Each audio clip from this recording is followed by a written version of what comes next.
Hello and welcome to this next video and this next unit. We're going to be talking about the Bible over the next couple of weeks. There's a series of micro lectures that I'm giving. So hopefully this will help kind of give you an overview of what the Bible is. Some of you, this may be old hat and be a lot of review, but for others of you, this may be something that is new. So let's talk together about the Bible. It's a classic text, as you can read here yourself.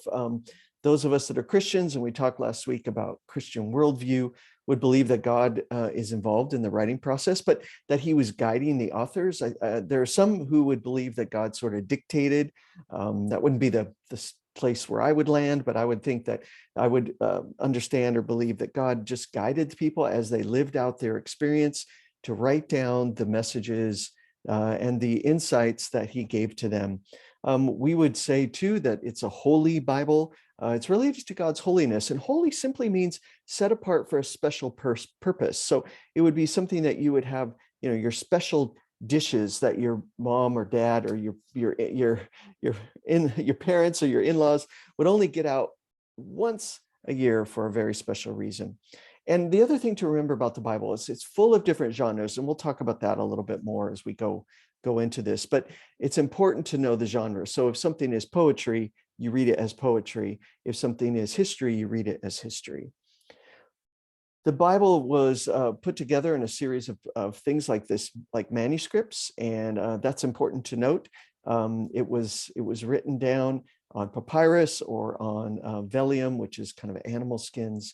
And then as we look at modern translations, we have to remember too that translations are always imperfect and there aren't exact equivalents. So let me give you an example. But first, let me just show you. Here's a variety of different Bibles that you could pick up. I mean, there are mountains of different types of Bibles, and you could find them. Yeah, hopefully you've got a good one that is a good translation.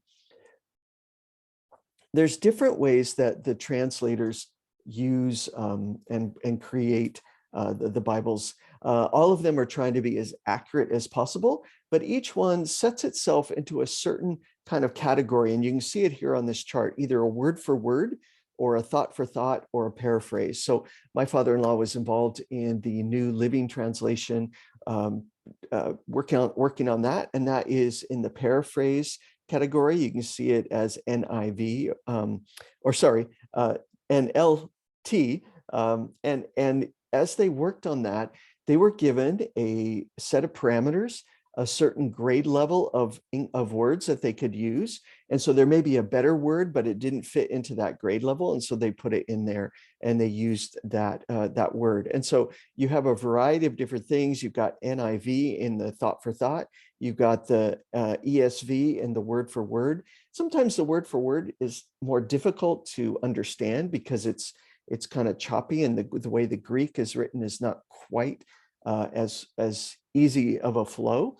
But anyway, this gives you some idea. So let me just show you an example. So our translations in English, we have the word love, but in Greek, they have 4 different ways of explaining the word love. And so, we then would put love in our Bible, but it could mean any one of these 4 things. Or on the reverse, the Greek has this great word called logos, and you can find that in the Gospel of John, the beginning of the Gospel. But we would say that's a word or a statement or a message, or to settle an account, like I need to pay you for something you've done, and even the word God. So you can see maybe why it would be difficult for someone who would be translating. So here's an example. So in the King James Version, John 7:38, Jesus is speaking. He says, out of their bellies shall flow rivers of living water. Well, that is a word that means an internal organ. It could be anything, even out of the womb. And so here's how these different translations attempt to explain that. So the NIV uses the word out of within, out of themselves. The ESV and the NLT use the word heart. The Message, which is a very much of on the paraphrase side, uses the word out of their depths. And then the New American Standard says out of their innermost being. So again, you can see they're trying to phrase this word that talks about any of the internal organs into a way that makes sense to a modern reader. Let me just give you a little bit of understanding of what a Bible might look like if you're unfamiliar with that. So this is a page from a Bible. This would be the editor's summary, this title at the top of chapter 19, Paul at Ephesus. That's what the editors say to kind of make it easier. The number 19 is the chapter number. The verse numbers are at the head of each different verse. The words are just there on the text.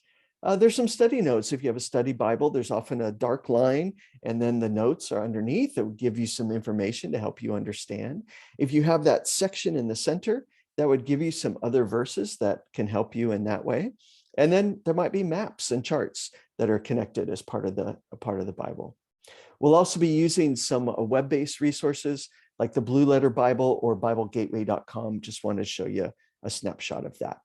So that is the Bible. What is the Bible? We'll be looking at that over the next little bit, and I look forward to seeing you in the next video.